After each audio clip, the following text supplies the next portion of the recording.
Hi, I'm Andy Acton. And I'm Chris Strevens. This is Dentology, the Business of Dentistry podcast.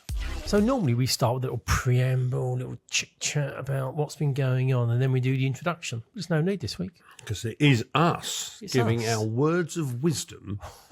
I know, that's a bold statement, wasn't that? A bold statement to our listeners. And thank you very much for listening. We love it. And the feedback is always, I think, what makes us keep doing it, really. Yeah, it's nice when you get comments and, you know, a little like or something like that, or if we post something online and people say, "I listened to that episode, it was really useful, it was really helpful," because that's ultimately what it's about, isn't it? It's about trying to create this body of work which people can access over a period of time in whichever way they want, and they'll take a little nugget from it, and they might then just adjust what they do and how they go about their business. And it's quite weird, and it's you're going to see what I've done here, listeners. It's quite weird, isn't it, when you go to somewhere and people come up to you and say, "Oh, I recognise your voice," or "I recognise you from the podcast," and it's quite weird because we do it, we hope people enjoy it, but we don't really think about what people are perceiving us to be or understanding us. So that we sort of have this, possibly, is it personal branding? Nicely done. Do you see that? Nicely done. Well, I mean, that's what we're going to talk. That's what we're going to talk about, isn't it? Personal branding. But you're right. I hadn't really thought about it from our point of view. I guess when you host a podcast, I mean, we do a number of different things. This is one of the things we do. But it does put you in a category that when you go to an event, people might recognise your voice. But from a personal brand point of view, we've always positioned ourselves as being the guys that deal with the business of dentistry. Yeah, we don't go anywhere near handpiece, we're not clinical. But on the business side of dentistry, that's our bag. So, yeah, from a personal brand point of view, in terms of what that means, it's done us no harm in terms of positioning ourselves. No, and definitely. Without a shadow of a doubt, I think dentists and dentistry is moving more towards understanding the importance of a personal brand. But it goes beyond just what your online presence is. And I think before people start kind of obsessing about, well, I haven't really got a personal brand, I don't really know what that means. I think it's thinking about how you want to be perceived and what's important to you. Because it's like with everything in life, it has to have congruence and integrity with who you are and what you're about. And I think if you don't understand what's important to you to start with, the risk is you end up going out with a confused message. It looks it's a bit jarring because it doesn't feel potentially a bit genuine. contrived. And also people, the risk is you kind of copy somebody else. You go, well, they're really good and they do it really well. You know, there's a guy, Gary Vaynerchuk, Gary V, who used to have a wine business and now does lots and lots online. And he swears a lot. And a lady said to him, "Why do you need to swear so much? Can you just not swear?" And his point was, "I've always sworn. I swear a lot. It's who I am. If you don't like it, I'm sorry." But it was exactly that. It's like, this is me. And there's a sort of a truth in there that says, actually, there's something quite nice, the fact that he's not going to change who he is. And if people don't like that, just keep scrolling. That's all you've got to do. Keep scrolling. Also, when you're talking about that personal branding, for even when you're starting to think about it, if you don't create it, then someone else may create the narrative about you. So, you know, your first start has got to be, hasn't it, sort of almost claiming that ground. Otherwise, someone else might claim it on your behalf, and it might not be as positive. But I was going to say that it does happen. The amount of times you have conversations with a person about another person, but they've never met the other person. That's true. All they've got is the online presence of what they've seen. It's like, well, actually, I know that person, and that person's really good, really nice person, you know, well-intentioned. But sometimes it doesn't necessarily always come across in that way. But I think, obviously, a lot of what we do is we deal with people who are either buying a dental practice or owning a dental practice. But I think there's work that can be done for I was going dentists. to ask you, do you think that it's an important thing to look at almost sort of as soon as you qualify, really? Because I suppose it's, well, what is it? I think there's, let's say there's roughly 12,000 dental practices in the UK. We think that maybe 8,500 are owned by individuals, but there's 40 odd thousand dentists. So there's more dentists than there are practice owners. So should those people be looking at building their own personal brand? The non-business owners, do you think? I think they should. And I think that if you then later on down the line decide to go into business ownership, you would have done yourself no harm at all, because you'll already have a following, and you'll have established who you are and what's important to you.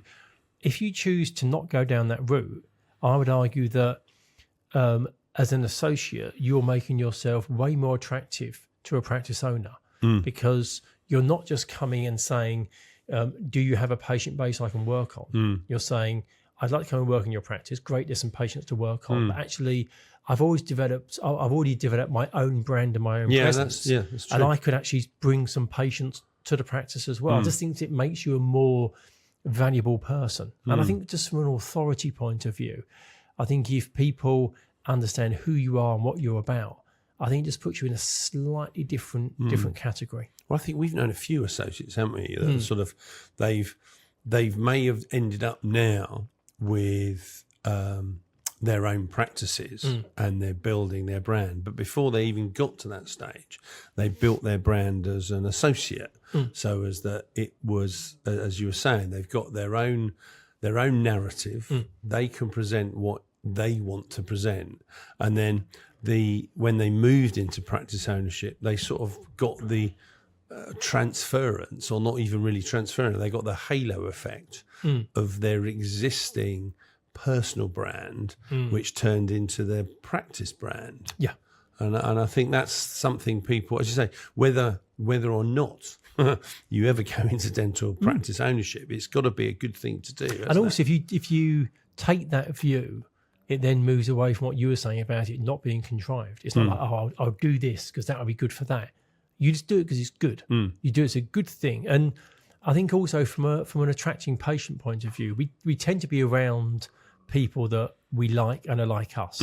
So if you're able to project an image of who you are online, and then prospective patients see that and that resonates with them, that's true. They're more likely to reach out and be like, okay, so could you treat me? And depending on what sort of service you offer, that may or may not be. So I think from a kind of filtering in and out prospective patients, if you present who you are, I think it will probably then follow that you'll start to build, a bank of people. Do you think sometimes people get a bit hung up on the word branding because it sounds a bit sort of like naff, and really, what you could substitute personal branding for personal marketing? I think I think people sometimes look at branding and they sort of, how many times have we seen people, I've got a brand, I've got a dental practice brand, and the answer is, well, you haven't really, because a brand is McDonald's. I'm sure there's people out there who specialise in branding and marketing who are now thoroughly offended by us interchanging those. But I think in the context that we're talking about, I think you could easily. I think it's about how do you elevate yourself? How do you differentiate yourself? How do you talk about yourself and I think it's talking about yourself consistently as well.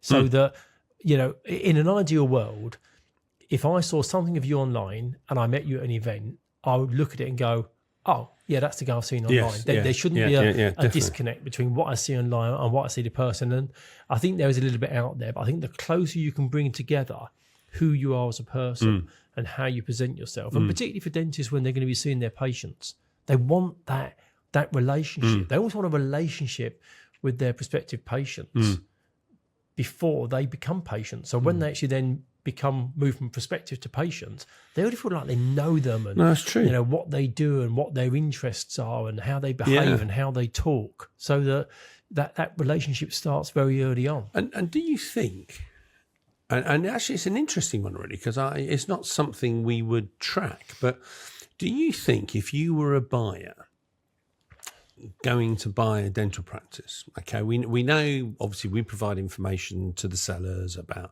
the buyer, what financial strength they're in, because they have to show that they can afford to buy this practice. But I wonder whether the seller, and you would have thought the answer is yes, but I don't know actually, is whether they then look to see what that potential buyer's brand is. And then I wonder whether that impacts upon their decision as to who to buy. Who to sell to. Does that? Do you see, do you know? Does that make sense? It does. I would have thought it would probably come down to the sort of practice it is and the age and profile of the vendor in terms of whether they do that. But it wouldn't surprise you in the least if they do. We know that people Google dentist names and see whether there's any outstanding GDC issues. Yeah. We know they'll Google their names and see if they've appeared in the news, be it good or bad. Yeah. Therefore, it's not a jump from there to say, well, would you also Google that dentist name and see what their social media profile looks like? Because, and I think when we're talking about branding marketing, it's not just a social media thing. I mean, sure, LinkedIn, Instagram, Facebook, TikTok, they're all very, very useful channels. But I don't think you just create kind of an avatar, a brand, personal marketing for those platforms. It's like, I think there's a step before that, which is, well, what's important to me and what are the things. Who am I? Yeah. What would I always do? What would I never do? How would I treat patients? What things do I say? What things don't I say? What areas am I comfortable talking about? What areas am I never going to go near? And so you have these categories of working out what you look like. And I think that should flow through everything. So whether you're going to an event and you're meeting people, or whether you're creating a post for social media or wherever it might be. But back to your point, I think sellers will. I think they will. I think they will. That as it become more sophisticated, I think they will have a little nose, because for them as a seller, I mean, we've done it for so many years. They intrinsically want to sell to someone they like, because they want that person to not replicate, but to end up with sort of an affinity and an empathy towards their team and their patients, which works really, because if it doesn't, then the answer is normally a bit of a disaster. But if you get that right, it will be good for everybody. It will be good, because I genuinely believe that when people sell their dental practice, they are absolutely, committed and hopeful that the buyer makes a go of it. A seller never thinks, I really hope you run it into the ground, because they've got probably generations of patients they've looked after. Their team are going to be staying behind and working their business. And also, I think just human nature is you want people to do well. So when they buy your business, you want to set them up well. So if you did check what their personal brand, personal marketing looked like, and you'd say, I think they're a bit like me. Therefore, on balance, they're going to resonate well with my patients. They're going to resonate well with my team. Those sorts of things help the situation. If you had somebody who was completely different to you in outlook, presentation style, they might be quite brash. It could be anything. But if you think that's going to disconnect and not relate to the patients and the team, you might not be doing that prospective purchaser any service by them buying your practice. And I guess we do some of that matchmaking as well as we can anyway. But I think accessing, information that's online is a good thing. Do you think there's any one platform that, a social media platform that sort of is the be it and end all, or do you think it's a little bit of everything? Yeah, I think it's horses for courses. I think it really is where you're comfortable. And I think who you're trying to get to. So in our world, for us, LinkedIn is a great place to be, because there's a lot of professionals on there. So from a networking and community point of view, that's really good. However, from an accessing dentist's point of view, I personally find Facebook better, because some of the groups on Facebook are way more active. But I also know dentists who are trying to get to patients who do incredibly well on Instagram and TikTok. So it's almost like choose your purpose to choose your forum. Yeah, I think it's working out who you're trying to get to. And then I think there is a little bit of a little sprinkle across all of them. And I don't think you can actually do every platform well. I think you'll probably do every platform okay. And I would probably work out which of your platform, either one or two platforms. Rather than trying to do everything. And also, I just think the language and the style that you go with has to be different. I've seen some dentists do great on TikTok, because their personality style, it works. They're incredibly creative people, and they're possibly going for a younger demographic in terms of their patient base. So that works really well. I think Instagram now is way more in the mainstream. Yeah, it always used to be something that like younger people did, but even old blokes like us are on Instagram now. That's So true. it's moving up where that's at. But for me, I think to get to dentists and understand more about the market, Facebook is probably the most useful platform. So I don't think you can just say you have to be here or here. I think you probably want to have a think about who you want to get in front of, and then go with which channel. I suppose that's also an interesting one, isn't it, about personal branding? Because in a way, we all think of it, well, I do anyway, I think of it as my outward projection to my potential clients. Yeah. But actually what we're also saying is there's the potential outreach to your peers. Yeah. So how do you want that to be? Because that's an interesting one, isn't it? Because that's a very different message. Absolutely. And as we were saying earlier on, there's no downside to doing this. You know, you get to share more about who you are, what's important to you. Which is really bad. You come across really badly. Yeah, shut it down. Close them all down now. Just don't do it. Yeah. But if you then went on to buy a dental practice down the line, you've just got this back catalogue of richness of who you are, what you're about, what's important to you. So people will immediately have a sense of who you are. And if you then roll that in to a dental practice as a new principal, suddenly people, quite often they're nervous, aren't they? When a dental practice changes hands, a new principal comes in, who are they? What are they like? What's it going to be like? Whereas if you can point people towards a load of content that you've already delivered in terms of who you are and what you're about, when you then they come in and see you, they're already going to feel like they kind of know who you are. So you can build a whole PR campaign. There's a sense of familiarity, isn't for there? sure. I mean, you know, you were saying at the very beginning about, because we host a podcast, you go to certain events and people say, do I recognise your voice? And It's a bit scary. yeah, but the thing is, they already know something about you, and then That's when they true, realise it's you and you host a podcast, they go, I have heard you talk about this. So then when you carry on those conversations and you talk more about business, they're like, well, of course you would, because I've already heard you talk. You don't need much backswing. People immediately know who you are and what you're about, and I think that, you know, personal branding can be great for positioning you for who you want to be and where you are. It's almost like a bit of a run-up, isn't it? Really? I tell you what it does do also. It makes you, when we're talking about it, it makes you think that important integration, if you are happening to buy a practice, to make sure that your website and all your media communications echo your brand. Because otherwise people are going to, as you say, that they're sort of going to have an idea of you and a bit of familiarity of what you look like because they've searched for you on, you know, Facebook, TikTok, Instagram, whatever it might be. And then they arrive at this website that doesn't look anything like you. It's got to join. Yes, it's fascinating. It's got to join. And because I wonder how many people do that. I mean, I think we see a lot of people who just don't think about it. But I suppose maybe it's, I suppose there has definitely been the rise of this personal branding for associates. Yes. You know, more than, you know, last 5 years. Yeah. Maybe even 5 years. And it can move beyond social media. You know, I know lots of individual dentists that have their own personal website, which is the ability for them to capture who they are, where their clinical interests lie, their experience, what courses they've been on.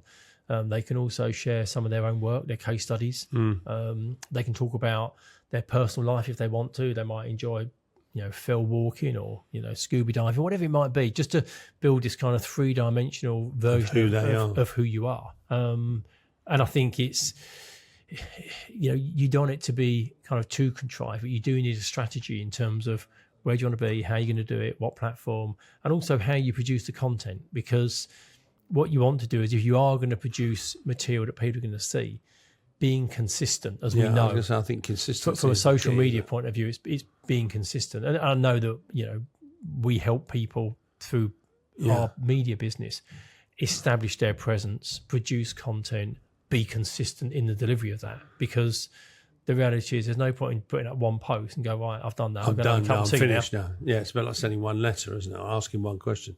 I think it's fascinating. One of the other things that, just thinking about it, is people aspire to have their personal brand, and they're the creators of their personal brand. But as we said, you can get it wrong. So I wonder, and this is more of an open question, is I wonder who people should use as your sanity check. Should it be someone who knows you or someone who doesn't know you? I don't know. I'm sort of probably between the two. I think probably you should have some, family friends, because the risk of all your friends, and they tell you you're brilliant anyway. And then have someone. We've all seen some of those early X Factor auditions. Yeah. Oh yeah, sure. Yeah, she could sing. Yeah, sure. And then you probably need someone who just says, well, actually, if I'm a new observer, this is my view of it, because. It doesn't necessarily mean just because you're going to do it, it's going to be good, is it? Because the danger is it's hard because make a mistake. You then also want to put out content that is not edgy, but it takes a position, so it gets seen. You don't want to be so vanilla that literally you just scroll past it. So it's a very fine line between creating a brand and an image, which means you're not just one of the 40,000 dentists in the country. Yeah, you've got an Instagram account. Yeah, I do teeth. It needs to have an edge that you've got something. And there's certain people that have a particular skill that kind of doesn't really relate to the dentistry, but it elevates them. So lots of people are very familiar with the singing dentist, Millard. And Millard has his kind of the singing side to what he does, which is great for putting him into a category and elevating himself. I'm sure there's lots of other dentists that have an interesting side to who they are and what they do that could differentiate them from lots of other people, but also complement what they're doing in dentistry. And it's about trying to find a position, because the online digital world is noisy. I mean, geez, you go online and scroll, and 10 minutes later, every single platform has another 1,000 feeds coming in. So you need to kind of come up with an angle that says, well, what's going to make me stand out and look slightly different from everybody else? A lady dentist that I met the other day, and she plays the piano. She's also a really good pianist.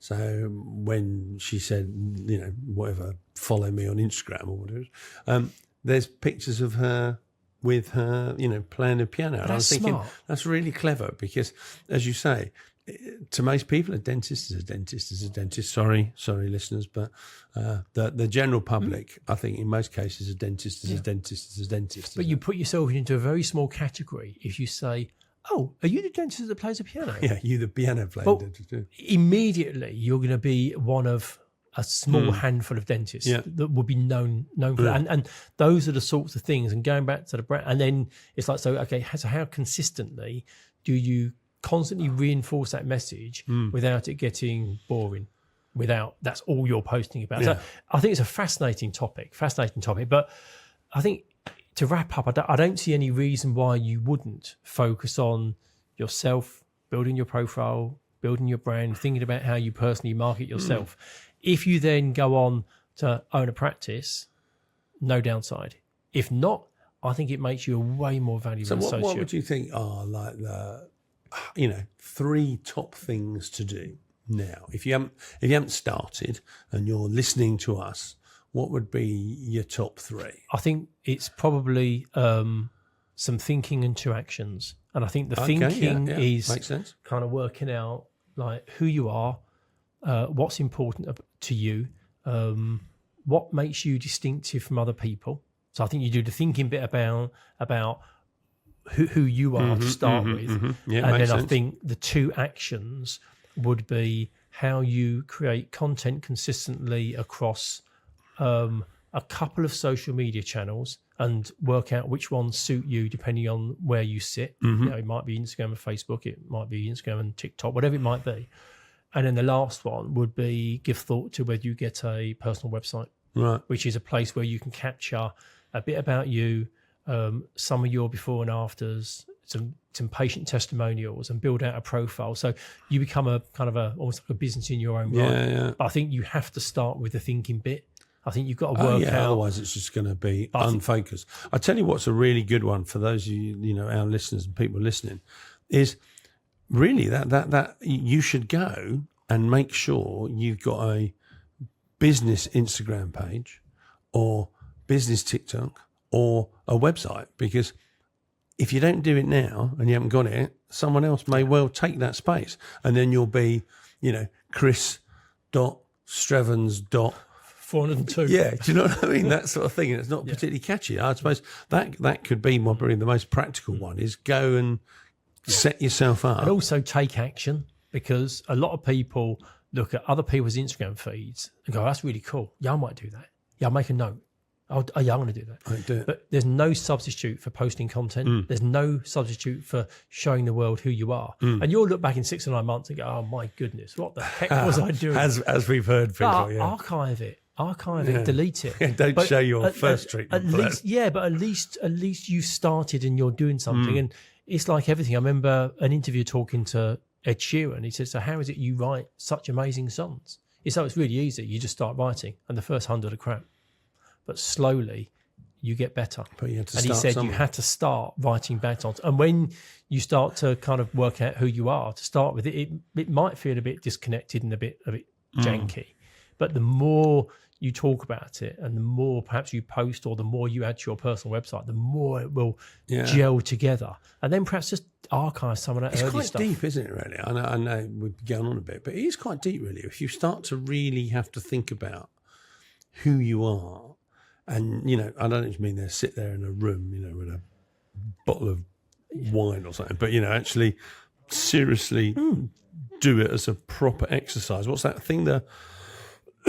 Partly the circular life and the know your why and all those sort of things that are tools to help you.